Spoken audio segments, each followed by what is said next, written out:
So how many people have a challenge or a difficult situation in your life where you have no idea if or how it's going to work out? Anybody have one of those? And how many people ever feel a little frustrated and impatient not knowing? Anybody? And last one. How many people have ever felt anxious waiting to learn something like if you got the job or not, or if that new person you met will call or not, or waiting to know their test results, or waiting to know the election results? So, I think we all get a little bit anxious when we don't know things we want to know. I was reading a book this week called The Gift of Maybe by Alison Carmen, and in it she shares she had an addiction for many years to something that affected her peace and her happiness, her ability to enjoy her job and her relationships. And she said she was addicted to certainty, meaning she felt she had to know everything. She needed to know because knowing made her feel safe. It made her feel that she was in control. And so anything unknown, anything uncertain, anything unexpected, made her feel vulnerable. It made her feel out of control, and it made her feel afraid. This I need to know mindset always, even if things work out, cause us more distress and worry and unnecessary suffering. And it also robs us of a level of peace of mind and our ability to handle the challenges and difficulties more positively and more effectively. The fact is, there is and will always be uncertainty in life. Will my relationship last? Will it get better? Is my job secure?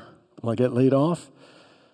Is my health going to be okay? Or the member of my family's health, will they be okay? Will my financial situation get more stable? Will the economy improve? We could go on.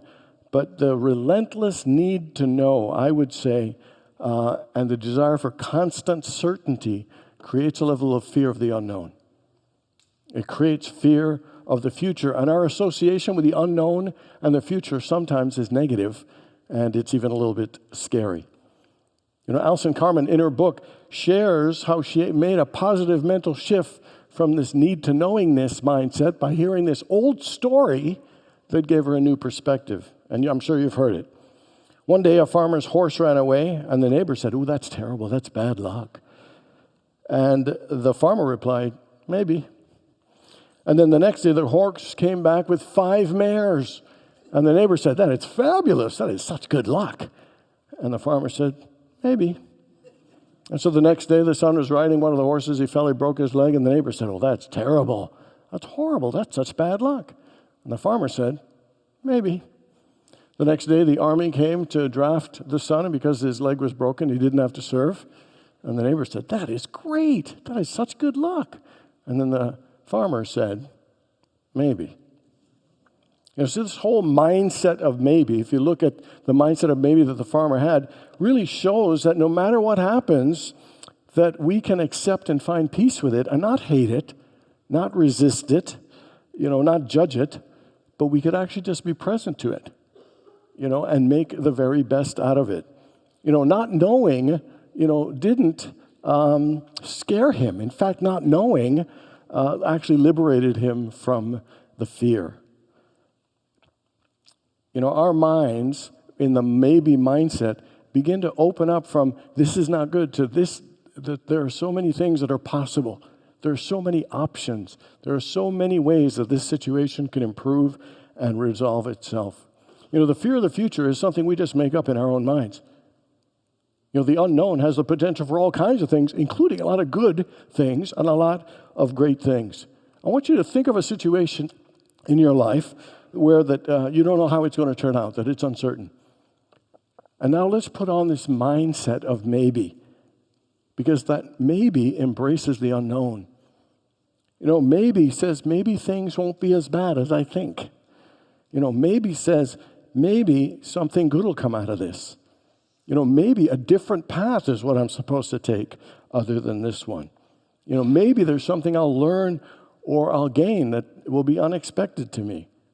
And maybe there'll be new lessons. Maybe there'll be new discoveries. Maybe there'll be new breakthroughs. Maybe there are a whole lot of really good possibilities that I just don't know yet. And even if the thing that we fear happens, maybe there'll still be other options and opportunities and experiences for us to have. Maybe helps us move from feeling that something is bad or horrible to moving it to feeling a level of hopefulness, positivity, and possibilities, with the awareness that we don't have to stay stuck or that we are hopeless or powerless. The mindset of maybe says these following things. Maybe my beliefs and fear about the future aren't true. Maybe this will work out better than I think. Maybe I'm stronger and more capable than I believe. Maybe what is happening is for the best somehow. Maybe I can find a way to find acceptance of what I'm feeling and what's going on and still be okay. Maybe in time, this will all become clearer. Maybe there are several ways it'll work out that I just don't know at the moment. Maybe this has something to teach me and show me something that'll help make me better and make me even happier. And I love this mindset of maybe. It sounds simple, but it's powerful because it opens our minds from fear, limitation, and negativity and empowers us to know that there are always possibilities and there is always hope. And the fact is, every one of us in every challenge and situation has a choice. We can choose to stay in uncertainty and anxiety and negativity, or we can open to the mindset of maybe. I know that maybe there is a solution. Maybe there's a way this will work out, so that things will improve and get better. How many people heard of Michael Phelps?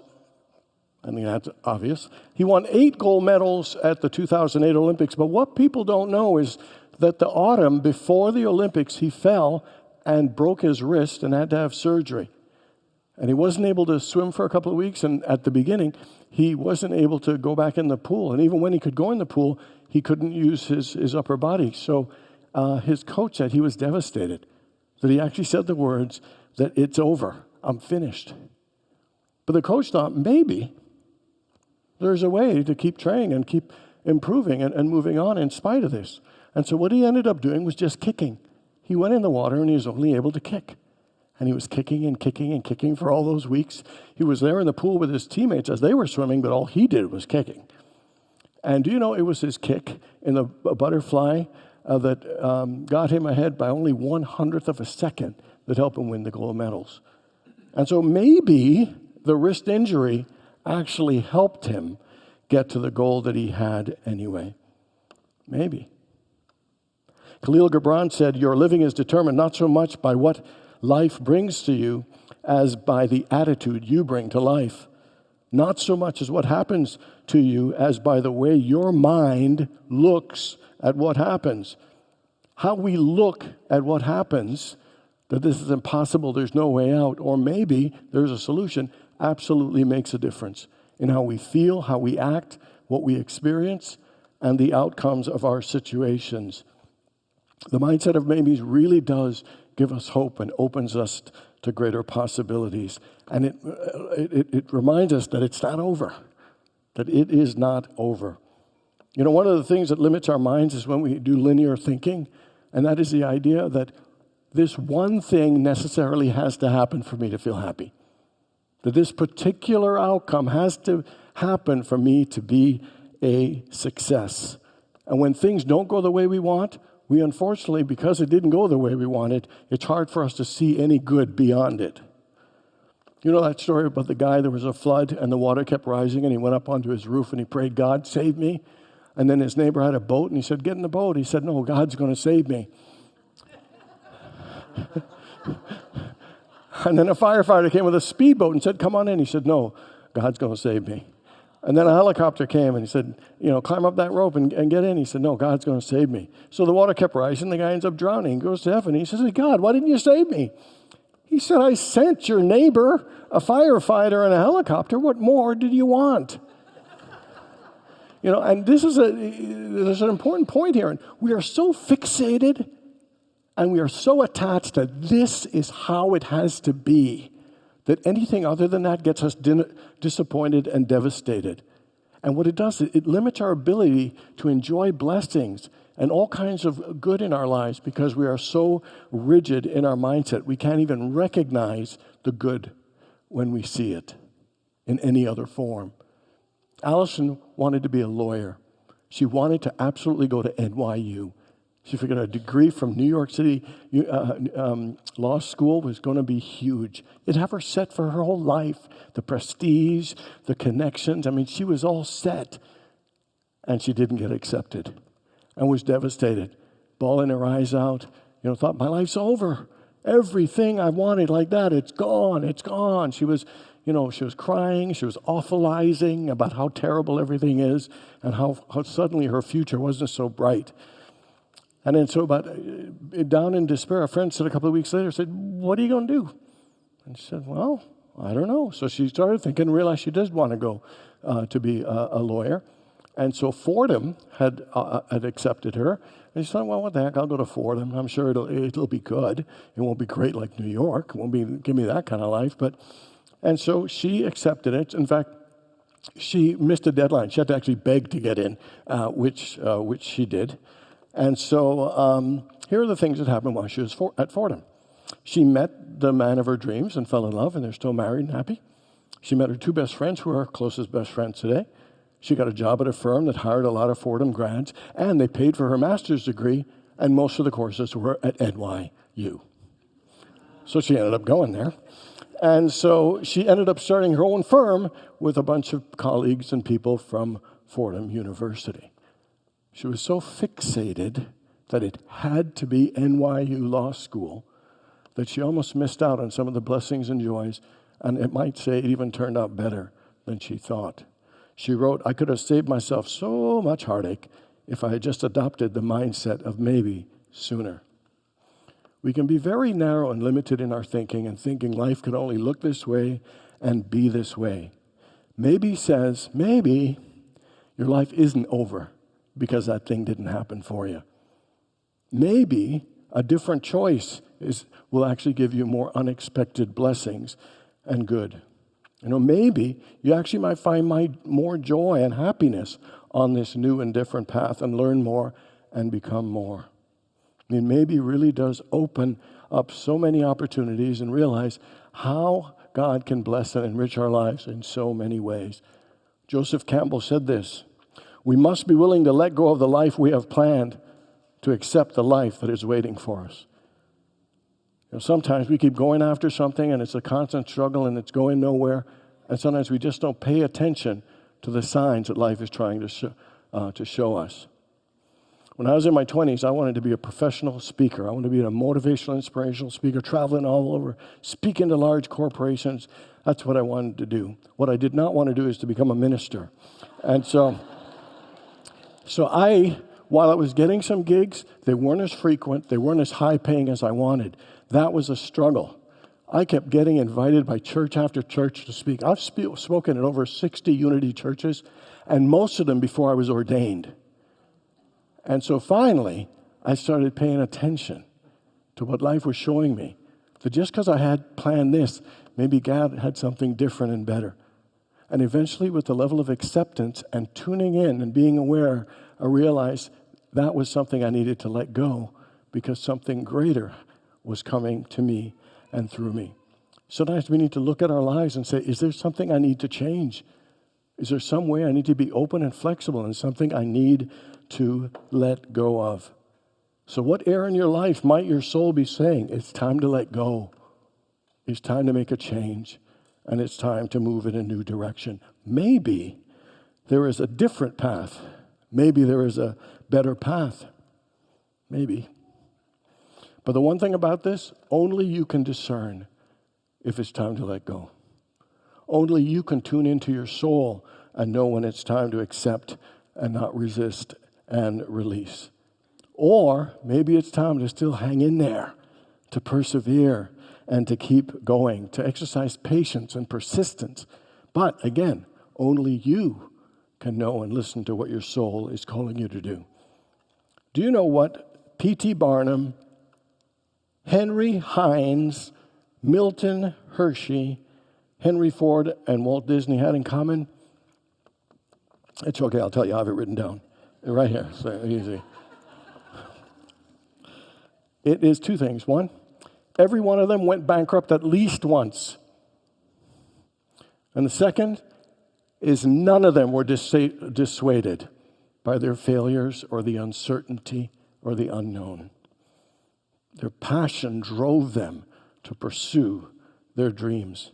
Each of them knew it was theirs to do and kept saying, maybe this time it'll work. Maybe they will love this product and maybe it will make their lives even better and make them happy. Maybe this thing will succeed and be a huge success. And their areas were the circus, ketchup, chocolate, cars, and amusement parks. Interestingly, Barnum called his the greatest show on earth. Interestingly, Walt Disney, the happiest place on earth. They thought big because they had passion. They had a drive. They had the persistence.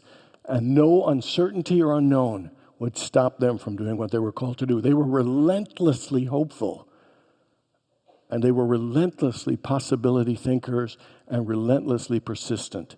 So I ask you, what is a relentless desire in you that your soul is saying, keep going for it? You'll find a way. Maybe get some help. Maybe try a new idea. Maybe come at it from another angle. Maybe it's still in you. Maybe it is what you're being called to give life to still. How many people saw the movie Madagascar? Okay. So in it, you'll remember that the lion was thrown out of the jungle by all the other animals. And they closed the door on the lion to the jungle. And the lion went crazy, banging against the door, saying, let me in, let me in. And he's totally distressed, that he's locked out of this door. But the funny thing was, there was space all around the door. He could have gone back into the jungle in any way. It was just a door. And the point is, sometimes we get so fixated that door closed and it's over. If I don't get through that way, that it'll never come back. But there are lots of options. And it's like that in every situation in your life we're struggling. We think that the one answer is the only answer. There are lots of them. Lots of them. We just need to open our minds and say, maybe there's a different way.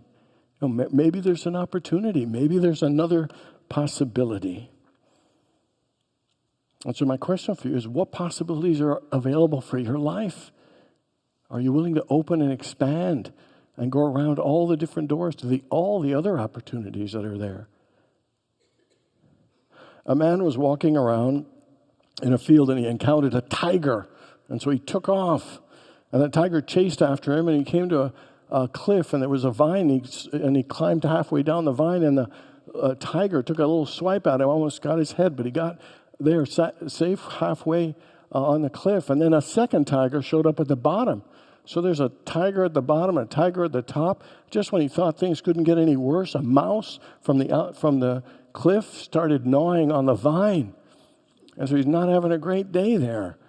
And then suddenly he sees next to him a bright red ripe strawberry. And he reaches out and he grabs it and he eats it and enjoys and says, how sweet this is. See, in life, sometimes there are tigers above and before us and tigers behind us, and somebody's gnawing at us, and yet there's still strawberries around. If we're willing to take time to enjoy the precious moment and beauty and realize there are all kinds of things that are uncertain and challenging and difficult, and there's still beauty. There's still so much good, and life is still sweet if we'll pause and enjoy it. The way that story ends is that the tiger at the top tried to swing at the guy. He fell and landed on top of the tiger below. They got into a scuffle. That scared the mouse away. And then the guy climbed down the vine and just walked away. That's how it ended. Maybe. Yep, so. One of the things about the mindset of maybe, it helps us be present and not get caught in the past and the future. It helps us be able to have the presence to be present and to enjoy the sweetness of life that is still and always here. You know, the mindset of maybe helps us deal with the unknown and the uncertainties and the many things that we don't know in life, particularly when things are challenging or difficult. So instead of dwelling in negativity and feeling stuck and having fear, that instead maybe helps us to have hope and open ourselves to possibility. Instead of resisting and fighting against what is, maybe helps us accept and maybe let go and move on. Instead of giving up because obstacles are hard, maybe says, it is your passion, keep trying and keep being persistent, keep going. And instead of dwelling in the past or the future, maybe says, enjoy the present moment. Staying positive, having hope, opening ourselves to possibility, those truly are the gift of maybe. God bless you.